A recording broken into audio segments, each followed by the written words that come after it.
You track your bank account, your fuel mileage, your fantasy football team out to 9 decimal points. And yet, the moment someone suggests tracking your employees' numbers and whether they're actually being productive or not, you're suddenly a monster. There's a reason consistently growing businesses run on numbers, and the ones that don't stay stuck. This is the conversation that no one wants to have out loud. Hey, I'm Abby Johnson, CEO of Matterhorn Business Development. I've worked with business owners in over 50 different industries to help them reclaim their time, increase their profit, and build businesses that run without them. Because of this, I have seen it all in businesses, the good, the bad, and the ugly, and I have seen the kinds of issues that come up with employees. And a lot of employee issues can actually be solved by tracking statistics and monitoring what they are producing with those numbers. We talk about that a lot on this channel, and every time we do, for some reason, we have employees watching our videos and commenting about how tracking is just making someone a number, and this is so toxic, and this is dated advice, and my boss does this, and it's so awful, and all of these comments about how awful tracking numbers with your employees is. And yes, there are certainly managers and owners out there who misuse these principles, who use numbers to hold someone up and embarrass them in front of their whole team,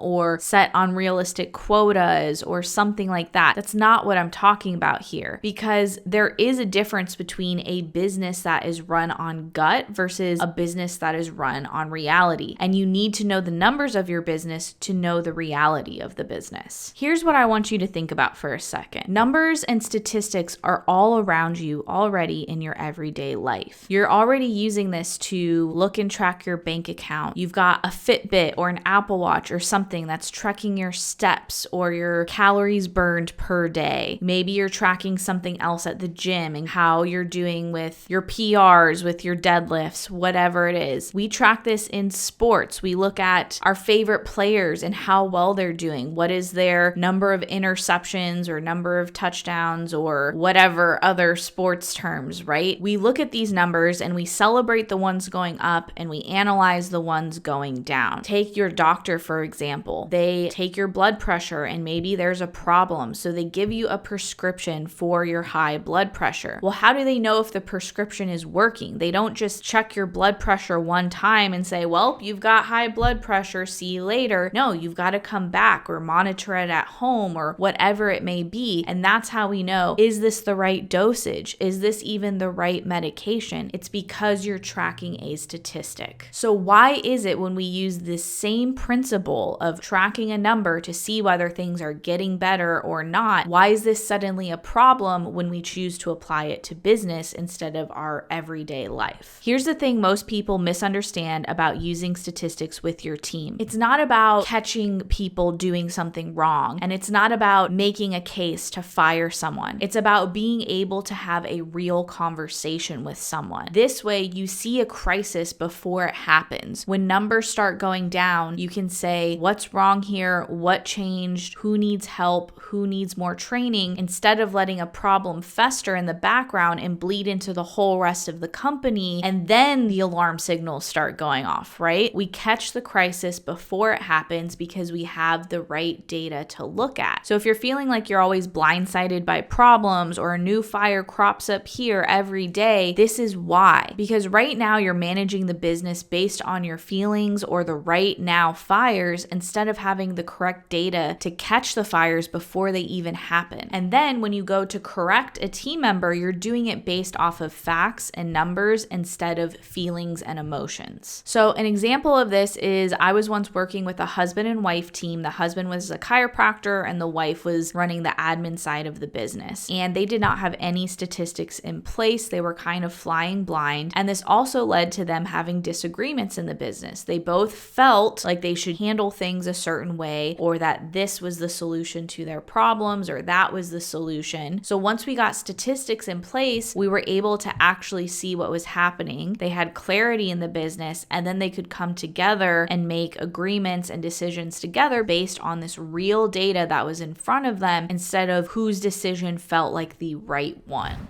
Hey, really quick, if you're watching this right now thinking, I want to start tracking my team, but I don't even know where to start, click below and download our free cash map. This is going to give you a starting point, a financial foundation of the numbers in your business. It'll show you where your profit leaks are and what you need to do to correct them. So click the link below and download the cash map today.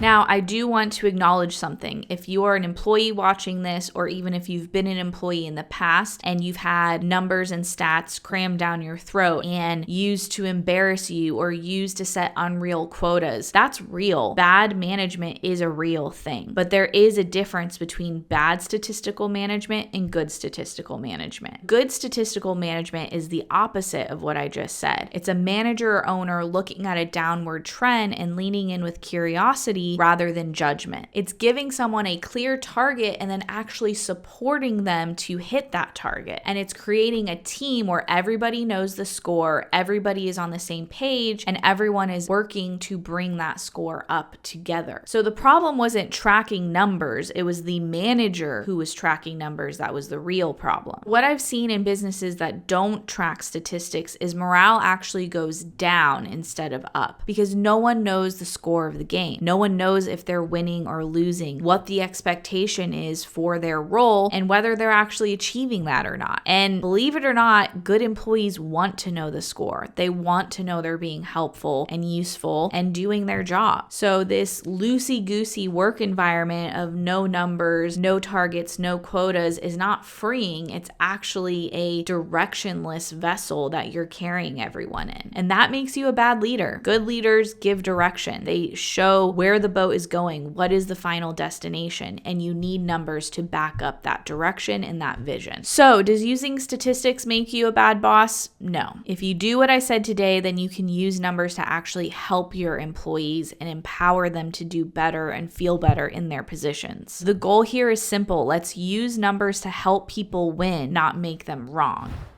If you want to start managing your business by numbers, the first numbers you need to know and fully understand are your financial ones. Click the link below to download our cash map today. This will show you exactly where your profit gaps are and how to fill them. So click the link below, download today, and I will see you in our next video.